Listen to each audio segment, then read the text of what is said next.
Hey, it is Sunday, which is day 13 or 14 of this journey.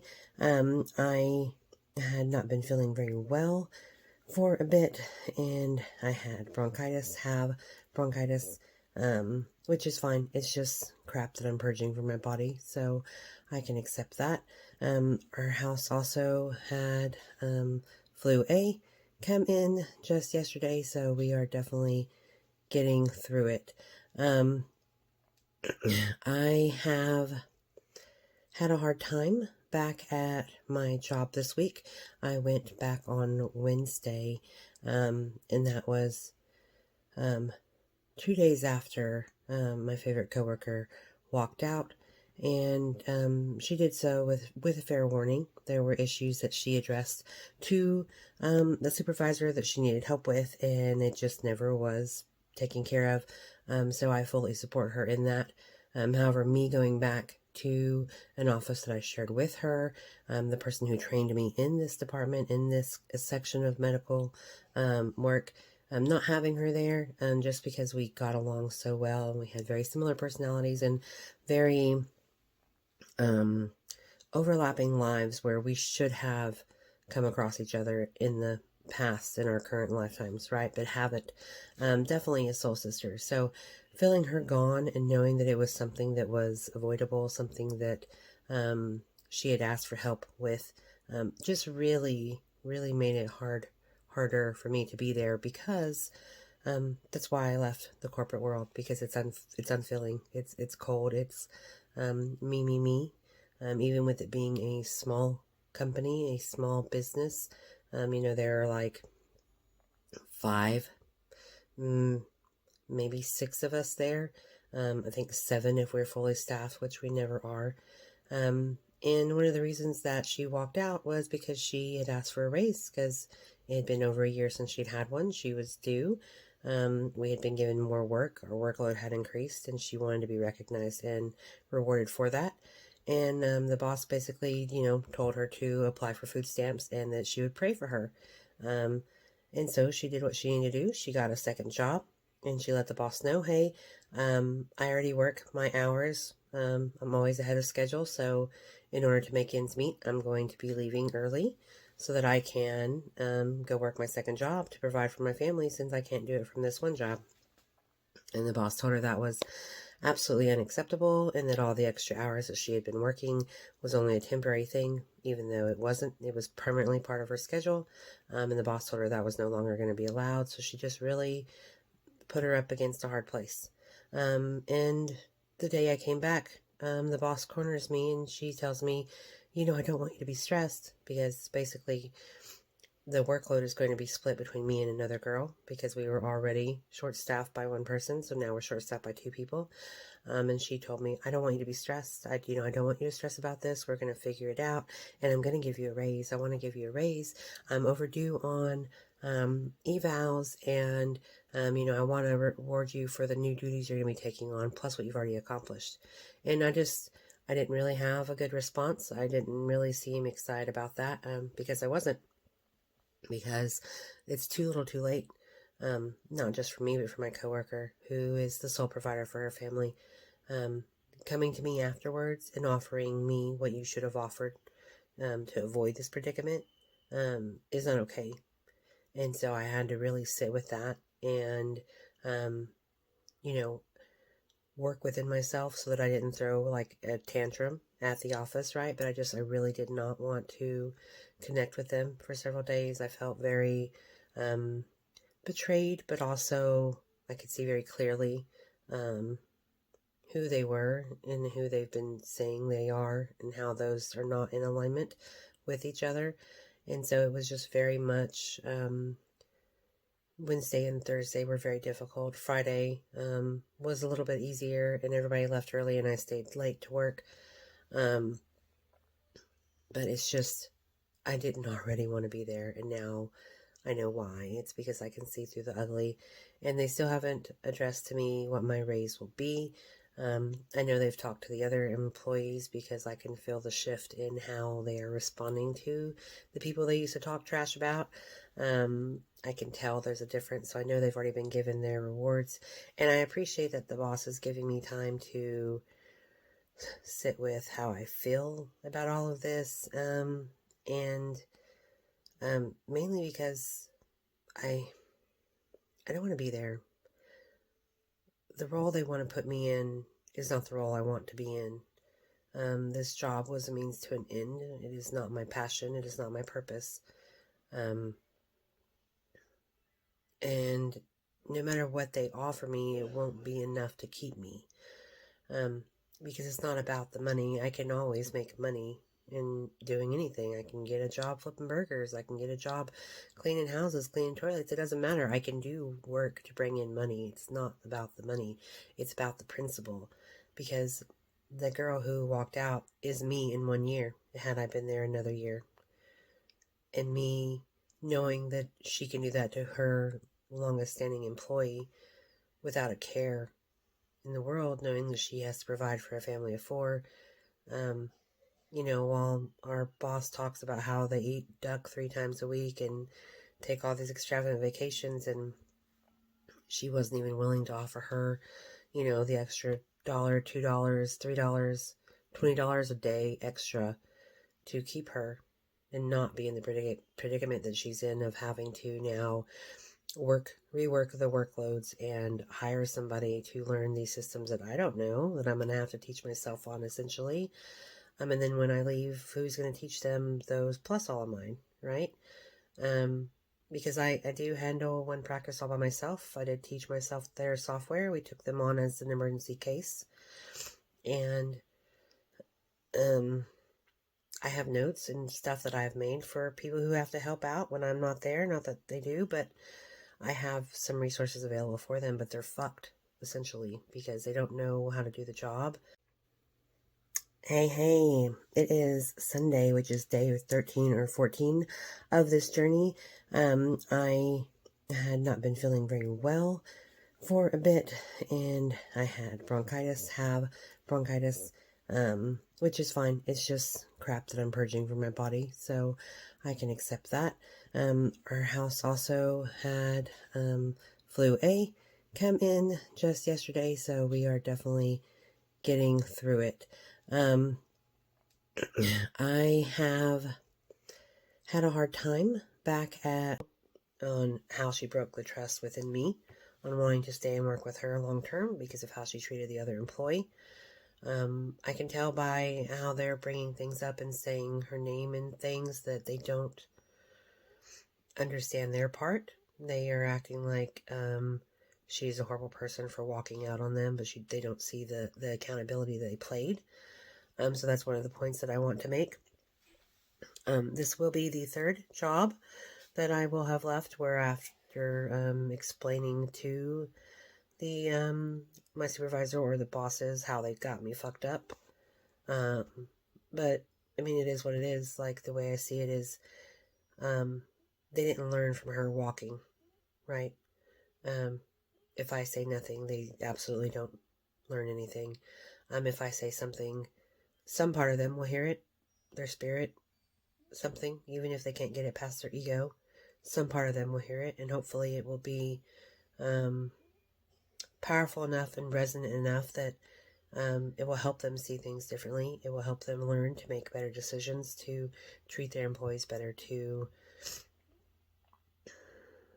be human and not be so selfish and focused on their end goal of money. Because this was huge for them, honestly. The amount of work she did, the quality of work that she provided, the dependability that she had, they fucked up. And I want them to know they fucked up, not just to her, but they fucked up on me, because I can't trust them or see them as somebody that I would want to stay and work with longer than I have to, because when I need them, they're going to bail on me. And it's stressful. It's a stressful job. It's a stressful work environment because of other people who don't know how to do their jobs, which we have addressed and nothing has been done about. because there's some favoritism that is being played out there. And it's just, I finally see my worth to the point that it's not worth it. It's not worth it for me to go and sit and be stressed for all these hours a day, even if they give me an amazing raise. The energy that it takes from me, that it drains from me, is why I don't want to stay. I constantly am thinking about what I should be doing, how I should be spending my energy, how much better I would feel. And I'm just at that point in my life where I know that because that's how I'm feeling, that's what I'm supposed to be pursuing. And so today is Sunday. My son has been unwell. They called me on Friday to come pick him up because he had a 101.1 temp. But because my insurance increased so much at this job, I had to remove him from the policy because it was going to be basically more than I took home to cover both of us. So I removed him from my insurance policy and I applied for Medicaid for him. And the Medicaid has not been approved yet. So he is currently without insurance, which means that I don't have anything to cover him to take him to the doctor. And I know a lot of parents would be in a panic about that, but I'm not, because I do different forms of healing. I have different beliefs about how the body works and the body heals. And so we have been tackling it with lots of fluids and lots of rest. We've been nebulizing colloidal silver and putting colloidal silver in our mouths and in our drinks. I let his fever run its course until he's about 102, 103, which is safe according to the American Association of Pediatrics, or the American Pediatric Association, however they name themselves. So if you think that that sounds crazy and cruel, it's because you're uneducated. And I try to not give him medicine. Tylenol, Motrin, I really try not to do that. I try to let his body fight it. Same with me, as naturally as it can until it gets to that level. And then I know, based on how he looks, on how he's acting, that he is just miserable. And I know that at some point, your body ends up not healing because it's fighting so hard. So then I will, get him some food, some applesauce, something on his stomach, give him some Motrin, and then let him rest some more. And it is Sunday. He was pretty miserable Friday evening. He's pretty miserable yesterday. We actually watched like 3 movies, and he just wanted to cuddle. And I'm here for it because that's my that's my job. That's my responsibility. That's where I can nurture him and support him. And so we did that. And we took some medicine last night about 9:30 so that he could sleep good, and he looked rough. And we had no fever through the night. We had no fever when we woke up.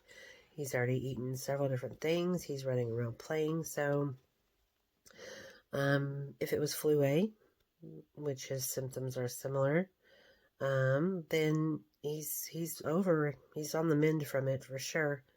And I'm grateful for that. So today, hopefully, I will get to do some crafting. Today I have some inspiration, some downloads that have already come in for things that I want to create on Canva and share out to spread my magic, spread some of the work that I'm doing, spread some of the things that I have been called to share. And hopefully I'll get to do that soon. I also have some other resin projects that have been in the back of my mind for a while that I want to get out. I want to get them created so I can get them solidified, painted, and then of course posted and shared so I can start making money that way as well. We are doing a deep clean today just because people have been sick in the household, and I don't really believe in germ theory and germs waiting around for you, but I still like to have a clean environment. So we'll be doing a lot of that. And hopefully starting tomorrow, I will have my, car dash cam set up back in my car so that I can make my videos on the way to work. Just so I can get back into a regular routine of documenting my day to day. until I am done and moving more into my own space. So thanks for following along. Hey yo, it is Friday, December 9th. We are at the end of either week 2 or week 3 of me stepping out of a regular corporate job and pushing to work for myself. It is just after 1 o'clock. I am off. I have quite a few errands that I need to run before I pick up my son. And then as far as my own business stuff, I need to go by my office that I have still, gather up whatever I will need for the weekend to create and make some projects. I will have my son this evening, and we have our tree up, but he has a rather large gift that his grandparents sent him that I need to get wrapped before he gets home. So I'm probably, probably going to stop by a Dollar Tree and see if they have like a really big bag that I can just shove this box in. It is a like 3 foot by 4 foot Brio train table. That's a replica of one that his dad has in Florida. So they wanted to share that with him, and I'm really excited because I know he's going to love it, but it is, about half the size of our tree. So trying to figure out how to get that covered and placed back there is going to be on my list for today before I pick him up. Like I said, I also need to go by the store and get just a few basic things for the house that we are out of.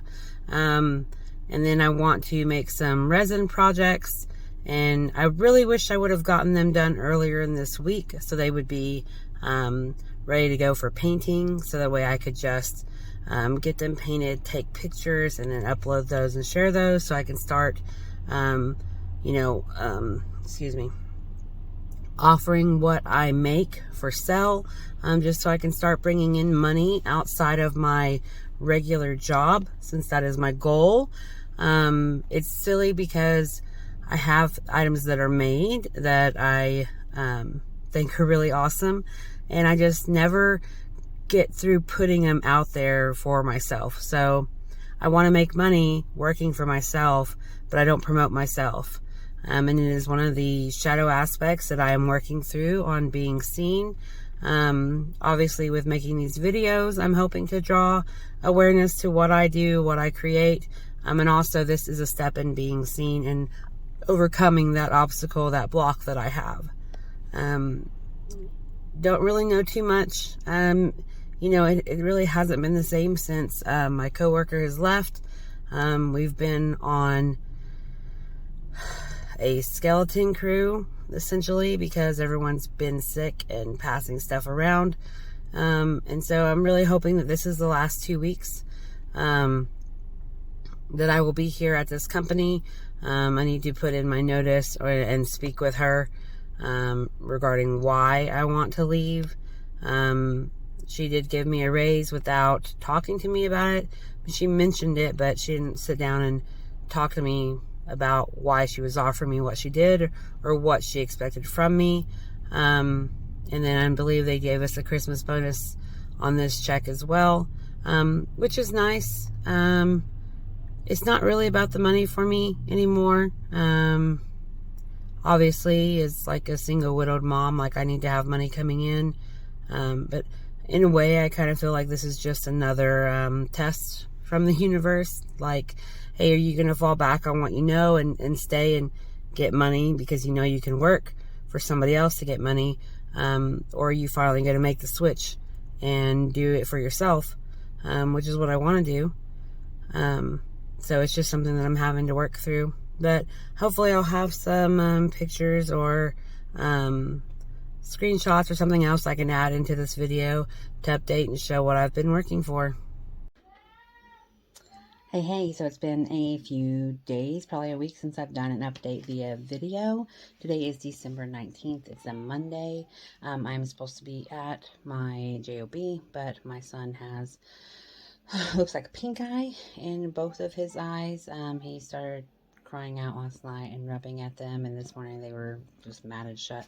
So I'm home. This is something that I feel confident treating by myself using colloidal silver and breast milk. I drop the colloidal silver directly into his eyes several times a day, and then I make a mixture of breast milk and silver that I rub on the outside of his eyes to help with any crusties. If you hear him yelling, it's because he's roughhousing with his tata. Um, so, since I am home and not making my usual hourly wage, which is what I want, I've asked the universe for help because obviously I need to make up this money because this is going to be the check right before Christmas and his birthday and the first of the year, first of the month, all the regular stuff. So I sat with my cards, some of my favorite cards, which are the Ascended Master Oracle, and I asked, hey, how do I bring in the money that I need to bring in, being in alignment with my soul's purpose? um, you know, what I'm wanting is to make as much as possible today that I would have made there. And if I can make more, then that's even better because that to me will feel like a good amount of success. It'll feel like a really good amount of momentum for me to get comfortable with doing this all the time and not just on the days that I'm homesick with the kid or I'm homesick with me. So I asked the Oracle card for help and I got, these are going to be backwards for you and I'm sorry about that. Spiritual Law of Attraction with Melchizedek. I got Work Your Magic with Saint Germain and Flow of Prosperity with Lakshmi, which for me, these are all completely and totally, they resonate for me. I actually do a lot of law of attraction stuff. I understand the concept of it. I know how to get my mind in that space so where things flow to me easily. Also, Saint Germain, love the violet flame, love just that whole principle behind that work. I have an oil and a candle that is actually based around that teaching that I will for sure now be lighting today and putting intention with my work. And then Flow of Prosperity, since that is what I was asking for. In the book, it actually says like your prayers about finances are being answered; they've been heard. So both of them, technically all of them, are basically like get your mind right, get your vibe high, put the work in, know that you're magical, know that you're powerful, and the money's going to flow into you easily. So I did some new resin art yesterday. It's jewelry and moons, and so those have hardened and they are good to go. So I'm going to pull those out of their silicone and I'm going to get them painted and designed. That's a cat. um, and hopefully get pictures of them so I can post them on my website or on my personal page to try to sell them and make some money or get interest in doing customs for other people. I also have a request for a reading, one of my video recorded sessions, which is something that I need to set up for. I've got a lot of paper and junk over here behind me that needs to be cleaned up before I can shoot that video. But then that is another way that I will be bringing funds in today or hopefully this week. So, still technically working. I wanted this to be, of course, my last 2 weeks, like every time. And now being out today, this is really just kind of getting me in gear to what it will be like when I don't have an 8 to 5, I don't have a schedule, and I have my son here. His eyes are, they're puffy. He keeps touching them. So we're having to do a lot of hand washing, a lot of reminders not to touch them, like, please don't. He doesn't like the stuff going in his eye because when you do have any type of infection in your eye, when you use the silver, it almost feels gritty because it's kind of cleaning all that crap out. It's kind of the best way to describe it. Or if your eyes are dry, it can feel like that. Plus, it's cold, so it's just really a shock going in. The mixture of the breast milk and silver, I'm not getting a lot because I have to hand express to get that out, so it's just a few drops. But if you don't know, breast milk is like literally liquid gold. It does so many things. It fights off so many different strains and just it's a miracle worker. So um, getting that into his eyes is going to help so much more. But I don't have the, like, what's the word I'm looking for? Like terminal velocity from my breast milk. Like, it doesn't shoot out like it used to when he was young. Like, I literally can only express like hand drops. I couldn't express like a good amount. I couldn't pump out a good amount because, I mean, he nurses at night, but it's not something that we do all day, so there's just not much in there to come out. So definitely that's going to be a little more time consuming, but I know it's worth it. And, you know, just got to wash the sheets today if it is pink eye, trying to get all that junk off. Make sure my hands stay clean so that I don't get it. Which I'm worried because, you know, he touches, and I'm worried that maybe he reached out for me in my sleep and I didn't know and got it, but whatever. We'll deal with it if that happens, and I'll treat myself the same way. The only reason I will take him in is if his eyes start to swell to the point where they are closing, because then I know that that is going to be something else that I cannot treat here. He had that happen one time when he was younger, probably about 18 months. He had developed, I believe it was cellulitis in his eyelid, and it happened fairly quickly. I want to say that he had an injury. He ran into something at the park and hit his head, and then that damage somehow like pushed whatever down in. So by the time the next day rolled around, I want to say I left work early because daycare called me. His eye had swollen up and was like shut. And that was something obviously that I was like, oh God, like what if it's permanent damage? What if it's this? What if it's that? So I took him in to be treated, and it was just literally like the infection had gotten up in his eyelid, and that's why it had swollen up so much. So I am watching for that. If I notice his eyes are getting more swollen or more puffy, then I will be making an appointment to take him in so that they can look at him and get him a strain of antibiotics if that is what is needed. But it's just pink eye, and we can battle it here, and it'll be a productive and happy day for all of us. I hope to get all these uploaded together and onto my website and my YouTube so that I can actually get these messages out and I can start communicating with all of you. So I hope you have a great day and be safe.